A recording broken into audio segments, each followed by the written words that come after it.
Hey, this is Kat Caracelo, and I am here talking to Jan Blencowe about creative depth coaching certification. And Jan came to CDCC originally, moving from a fine arts background, really falling in love, Jan, if I remember correctly, with artist process, with this real raw sense of expressive arts holding something that you hadn't quite touched before or experienced. So why don't you get us started with sort of what drew you to CDCC and what that experience was like coming into an immersive kind of artist process environment. Yeah, so art as process is really a very, very different thing than art as product or fine art product. Mhm. And one of the things on that side that drew me into creative depth coaching work is the use of art for a really higher and deeper purpose, something that allows you to go much deeper for yourself without the filters, without the expectations Mhm. and allowing you to have powerful expression. And then also for a higher purpose, for your own personal evolution, growth, and development. And then, of course, as a coach, being able to introduce that to other people. So, people that have an art background, people that have no art background, get an opportunity to get into hands on creative, which is so powerful. Creativity always being a powerful generative force. It's always positive. It's always able to express things that can't always be languaged with words or with left brain thinking. So Yeah. you really get into this area of giving the unconscious, the psyche, the soul, the inner life a really powerful language through expressive art, through hands on art making, without any of the pressure to make something that lives up to some other aesthetic standard that's sort of out in the ether there. But it is really about the expressive art piece being for personal growth, development, transformation. And that's very, very liberating. Do you think you were ready? Was there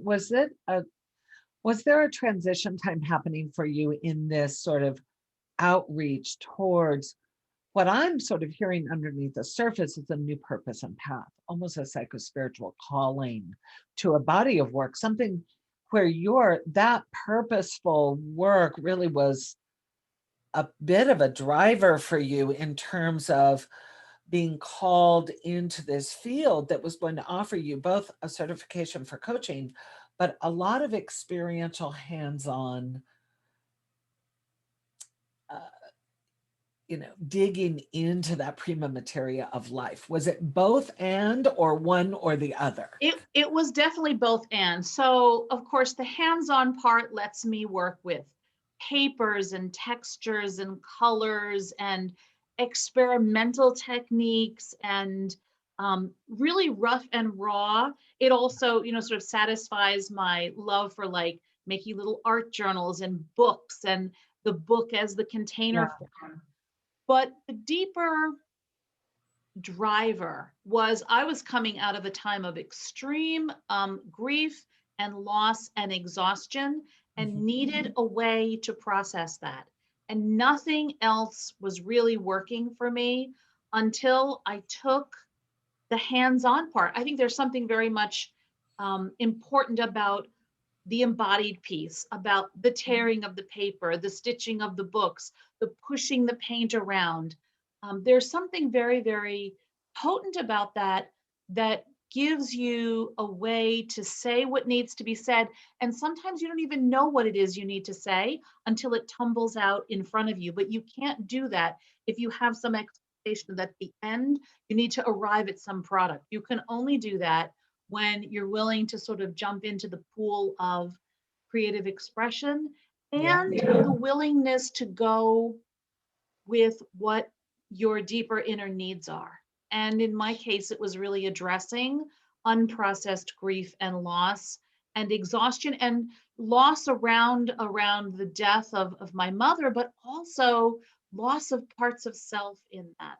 As I Yeah. took heavy caregiving roles and some other things, parts of me were just lost. And it was just, how did I gather that? How could I gather that all back together?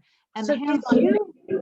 did you realize that the curriculum was going to be addressing some of these things quite distinctively? I mean, did you have a sense that you were going to be working with parts of self, archetypes? These are all things that are sort of standard in the program, but did you have were a lot of these concepts new to you? And did you find that the creative coaching tools oriented you to almost a new language?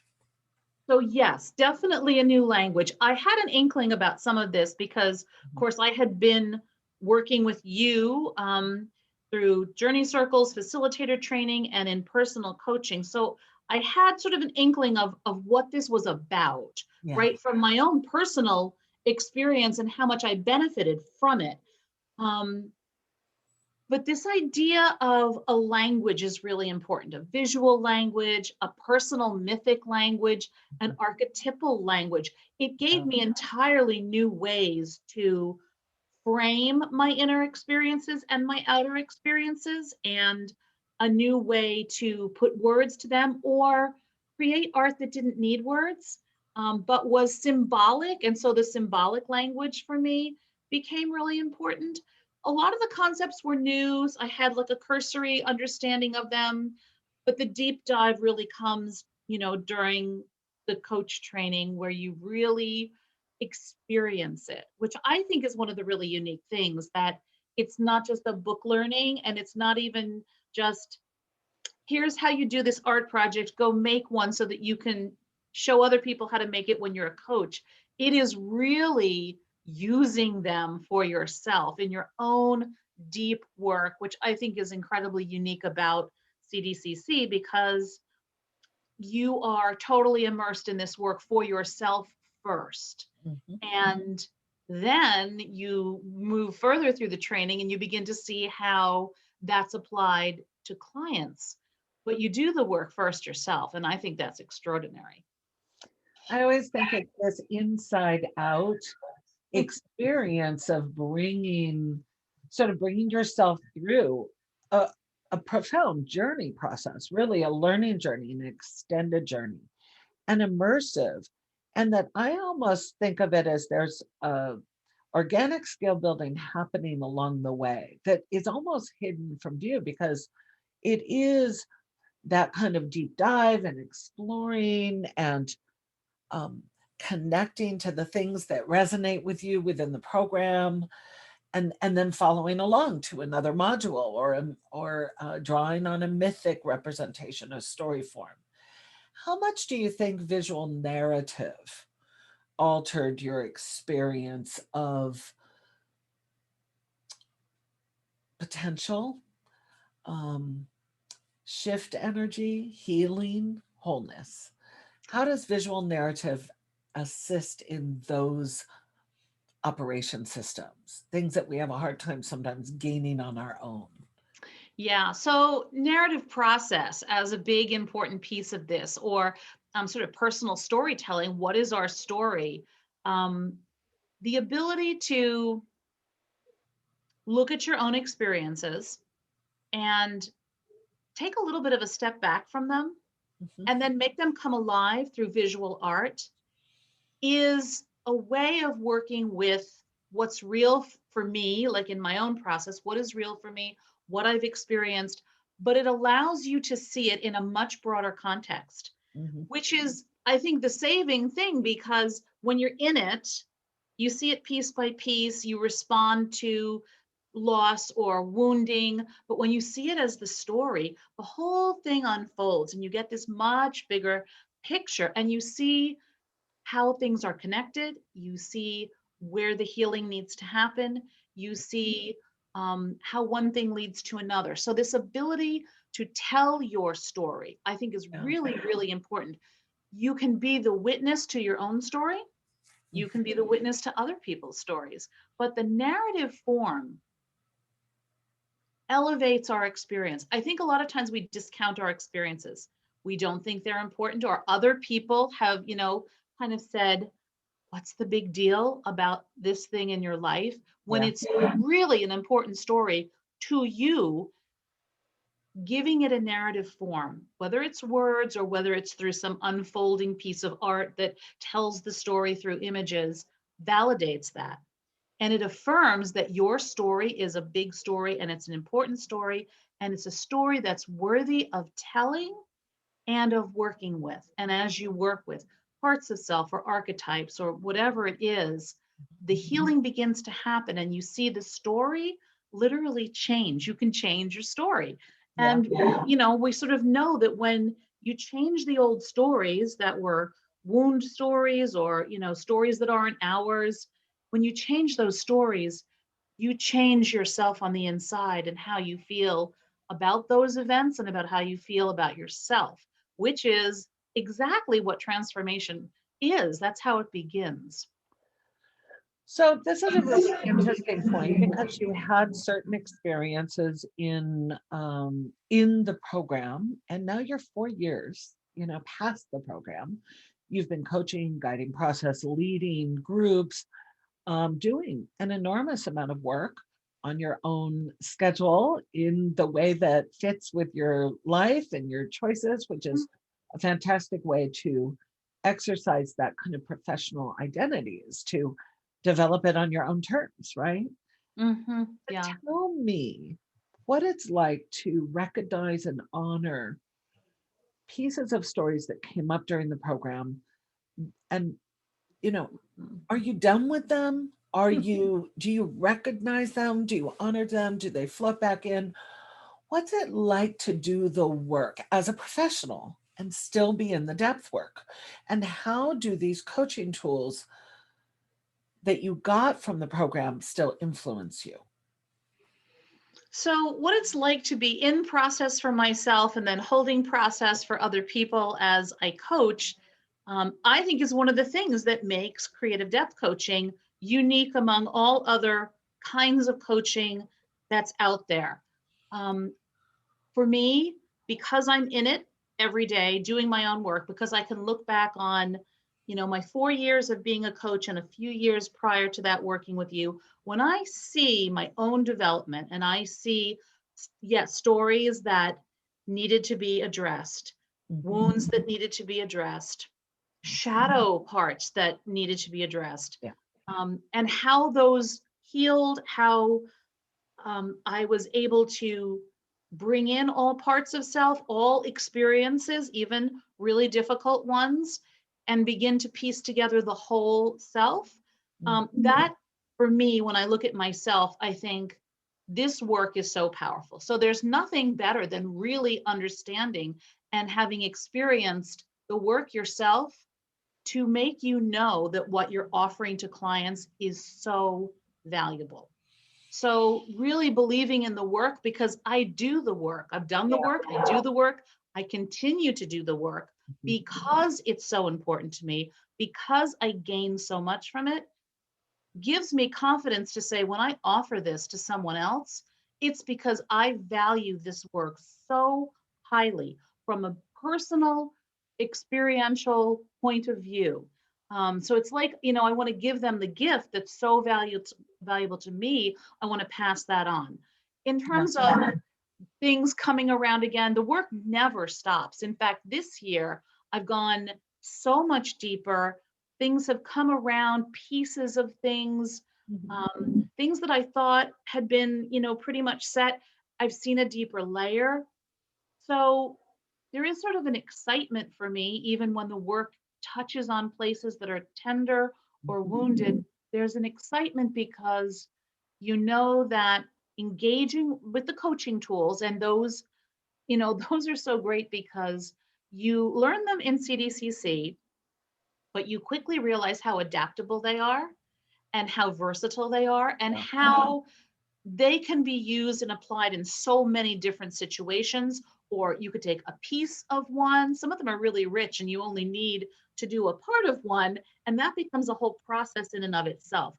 So those Exactly. serve over and over and over again. And as a coach, I'm always confident that I have a toolkit of things that I can go to and apply. And Mhm. for clients maybe who maybe don't really love to do a lot of art stuff or hands-on stuff, but I often find when they get to a real block, they're in a stuck place or something really overwhelming is happening, that's a great time to say, here's something you can actually do Yeah. with your hands and your body and make this unfolding timeline or create these circles to um, bring into form this ripple of experience. This event happened. Now, how does it ripple out and affect everything? Those, even those clients who are not so much about the art part, Yeah. find those incredibly helpful in those sort of crisis moments. And I also think sometimes it's just the visceralness of moving energy. You really bring in a good point. Not everybody in the program is creating constantly. Mhm. Not everybody that we're going to work in the creative depth coaching approach with is going to be uh, sort of invested, creative, or highly committed to the creative process. There's a dance with recognizing that we're all completely unique and different. And in fact, you brought up a good point. No creative depth coach comes out of the program the same. Right. And the style and the approach and the tools that you found the most compelling, that you actually experienced as the most compelling, or that you adapted and grew and shifted into new direction, that gives you that insider view of knowing and sensing how powerful it could be for your client or for a group process or through your own knowing, sensing the ability to guide and share rather than teach and tell, because Yeah. coaching is a guiding process and it is client-led work. So if you have clients who aren't as inclined to the creative process, then I'm sure you're using metaphor, you're using moving energy, you're using color, texture, form, concepts, because the creative depth coaching can be translated through language, through metaphor, through meaning, through images that aren't created in a hands-on way, or through that hands-on creative. So it really does broaden the context of what creativity is. Yeah, absolutely. Absolutely. So if you have somebody who likes to write, but you're right, I do find a lot of times showing them images, sort of mythic images, and that to me is part of the beauty of creative depth coaching, allowing you to go into the mythic because Yeah. those mythic stories hold so much. While each of our story is unique, our circumstances are unique, who we are is unique, our responses are unique, but those myths are around because they hold universal experiences Exactly. and we can see ourselves and our stories in those myths. So we might use a myth as a way of addressing a certain issue. I might show a mythic image like the world tree and the roots that go deep and the roots that are above. And But you're listening in response to the client. So also attuning to what the client is telling you about their stories. And this is right, one of the things that we're cultivating and creating much more of a deep understanding around within the program. Like you say, self as client in that first part of the program is the real deep dive. yeah. But then moving into Coach's Bridge and applied practice and developing and growing your own abilities, that Yes. evolutionary growth is a part of the program too. And you're saying, I'm hearing you right. You're saying it really continues on, that you've continued to use the coaching tools and feel that you're growing into these new stages of awareness and that is exciting.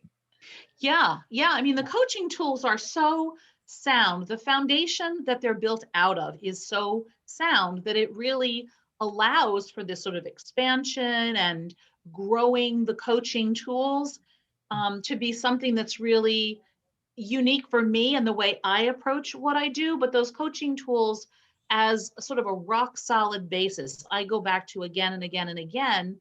And some of them are just so great the way they are that I use them a lot because they're that effective. And then other ones, I have to go back and sort of look and say, oh, yes, because I remember and I think, this client or this course or this group process would really benefit from this. But I think the biggest thing is that they're so soundly developed. They're founded on such really good principles about the psyche and the depth that we can go to when we need to access ways to heal and become whole, that they're always there, and they're really effective. And yeah, I Sounds use them all the time. like, and it sounds like you go back into the materials to mine the materials because they're all there for you. You have every part of the program that you experienced sort of in your, on your computer, in your downloads. And so all of that is accessible. So as you built maybe a repertoire and certain signature ways that you're utilizing, you can go back to the beginning and sort of mine the material at any time. Right. Was it important to you that there was a Jungian and sort of a humanistic transpersonal approach to the program? Well, what's your thought around core concepts and the way that there was an academic underpinning and then a mythic sort of storytelling form and then the creative coaching tools? How did that impact you? And was it a good blend? What worked? What didn't? Yeah, so for me, it was a really good blend because I like academic work. And so for me to really feel comfortable, there had to be that piece. Mhm. For me, that was important. It sort of grounded it in something that was more familiar to me. And quite honestly, it made me trust the work Mhm. because for me, that's a validator. Academia, Yeah. validates ideas and concepts and theories and processes. So that felt good. It felt like, um, that felt good to go into something that was grounded in that way. However, the thing I love the most, and you might think it would be the art, but it really wasn't because I already had a lot of art in my life. But for some people I know, having the permission to make art in this way is really important for them. But for me, it was the mythic piece. And I often during CDCC would, start with that myth sort of in the middle of the module and then go into both sort of the academic learning part, whether we were learning about archetypes or attachment and resiliency or whatever other kinds of concepts we were working with, and then move into the creative piece. But the mythic part, I think, is really important. And from a Jungian standpoint, archetypes for me are extremely important, and sort of viewing things through an archetypal lens brings a lot of clarity Yeah. and is one of the things I think in CDCC that really helped me develop my intuitive sense when working with a client, was really getting a good grasp on the archetypal structure of things and seeing things beyond just the 12 archetypes of Jung, but seeing um, places, archetypal places, or events as archetypal, sort of broadening that lens really helped me because I already resonated with that. And it was a really good sort of fleshing out of that concept. So the blend was great. I think because you always encourage everyone to sort of learn in whatever way is right. So it doesn't have to be linear. You don't have to start at module 1.1, point 2, point 3. If you're like me and you want to start with the myth, because that's what's most inspiring, and in many ways, I understand where the module is going by the myth you chose. So I sort of intuitively get it. Then I might read the academic sort of underpinnings and the concepts and go, yes, I see how that's aligns with this myth, and then could dive into the creative. But sometimes I will say I just started with the creative and Yeah. then back the whole thing up. So the flexibility to approach the material Yeah. in the way that it calls is really, really important, I think, for this kind of work, because you have to experience it and live it to really do it well and guide other people in this work in a way that's really beneficial to them. You really have to be in it. So I always loved that invitation, that part of it. And it actually helped me be less linear in other situations in my life because there was so much invitation to do that. Yeah. I got really used to that, and I brought that with me outside of the coaching training. I sort of applied that in other areas. So that was a nice thing for me. That's great. Yeah. If you were to say one thing to somebody who's on the fence, coming in interested, especially after, such a tumultuous year with COVID-19, a lot of challenge and disruption energy, what do you think would be the best benefit? What could you say that would help somebody to choose whether CDCC was a good fit? What's your experience and what's your sense of how CDCC actually even fits as a coaching approach in our world right now? Well, as a coaching approach, I think it is so very aligned with right now, even more so than like a few years ago when I did this, but right now, Mhm. because fundamentally it helps you make meaning of your life and of the world. When things can seem very chaotic and random and out of control, what is the meaning? What does all of this mean? And how do we make sense of it? And how do we navigate the uncertainty of it? And of course, uncertainty breeds anxiety, and that's not a good thing. So, making meaning, I think, is really important. And overall, I think we're in a very transitional time in humanity as a whole. So, we're in the sort of no longer, not yet, things are falling apart, new things, new structures haven't really emerged yet. So, I think being able to find meaning in sort of the chaos is really important and speaks to a sort of a global need of humanity. Um, Yeah. Personally, for people coming out of a very tumultuous 2020, and who knows what this year's really going to be like, um, I think that the experience of being held in a sort of nice size cohort with a lot of energetic holding. So the container of the course itself is really solid and strong, and you feel safe and protected and able to dive deep and to take on a whole lot of new learning. It's also the camaraderie of being with other people, learning to do this. Um, the kind of person that this draws, people who are lifelong learners, introspective, deep thinkers. Yes. Um, Being with that group can be very, very grounding. It can be very validating and affirming, and just a joy to be held in that cohort. And I love the word cohort. So, traveling with that group, having that group identity as you're learning this big process, I think is one of the real benefits beyond what you're learning. It's the experience of being part of the cohort is Mm, a really important thing. that's beautiful. Yeah, Well, thank you so much for being here you're welcome. and for sharing your insights with all of us. And it's wonderful to hear how much the program has influenced you and continue to be soul food. I mean, so much of why I brought this work into the world and developed this program was to offer this richness. And that's really what I hear from you is it's been a very rich source of personal and professional work. So thank you. You're welcome.